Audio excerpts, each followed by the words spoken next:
सुनना महाराज, सोमवार की प्रदोष पड़ती है तो शंकर भगवान कैलाश पर निवास करते हैं। मंगलवार की प्रदोष पड़ती है तो शिव काशी में निवास करते हैं। बुधवार की प्रदोष पड़ती है तो शिव रजत भवन में निवास करते हैं। गुरुवार की प्रदोष पड़ती है तो शिव गंगा के स्थल पर निवास करते हैं। शुक्रवार की अगर प्रदोष पड़ती है तो शिव नीलकंठ पर विराजमान होते हैं।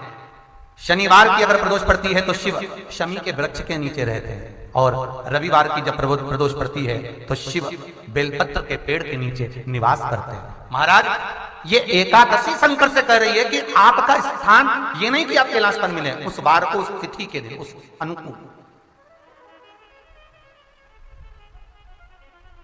हमारे यहां कहते हैं सोमवार की जो प्रदोष पड़ती है वो इच्छा पूर्ति करती है। मंगलवार की प्रदोष रोग से मुक्ति देती है। बुधवार की प्रदोष कामना की पूर्ति करती है। गुरुवार की प्रदोष शत्रुओं का नाश करती है। शुक्रवार की प्रदोष सुख और शांति देती है। शनिवार की प्रदोष संतान का सुख देती है। और रविवार की प्रदोष जो काम दुनिया में कोई नहीं कर सकता वो अचूक फल की प्राप्ति रविवार की प्रदोष करा देती है। महाराज, ऐसी प्रदोषों का नियम वर्णन किया चाहिए। भगवान कहते ठीक है, तू थोड़ी देर खड़ी हो। एकादशी सम्मुख खड़ी हुई। पार्वती जी ने जिस अंगुष्ठ का जल पीने के लिए लिया था हाथ में, बस पीने ही वाली थी, शंकर भगवान ने वही हाथ में जल लेकर एकादशी के हाथ में उसको देकर कहा, ले, ये मेरे द्वारा निर्मित एक व्रत है जिसे त्रयोदशी के दिन तूने मांगा है, मैं तुझे देता हूं। आज इस व्रत का फल मैं तुझे प्रदान करता हूं। अब तू जिस जीवात्मा को लेकर जाएगी उसका पाप प्रबल नहीं होगा। किसी स्त्री, पुरुष, बालक, बुजुर्ग जो भी होगा जिसने प्रदोष का व्रत करा होगा वो जीवात्मा को तू किसी फल की कामना से नहीं स्वतः ही लेकर चली जाएगी। उसमें कोई कामना नहीं है।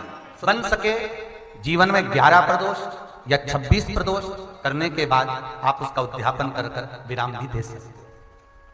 पर जीवन में एक बार प्रदोष का व्रत मौका मिले, जिस कामना से, जिस दिन का भाव आपके मन में आए कि मुझे रोग से मुक्ति पाना है तो ये प्रदोष मुझे करना है, भाई रोग मुक्ति के लिए, हम जो भी आपके मन में आ रहा है, संतान प्राप्ति के लिए शनिचरी प्रदोष, आप उसका स्मरण करें।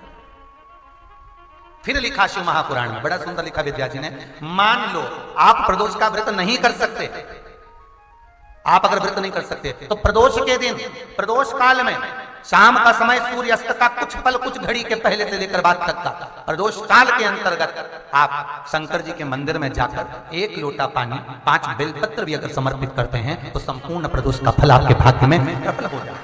शिव महापुराण में इस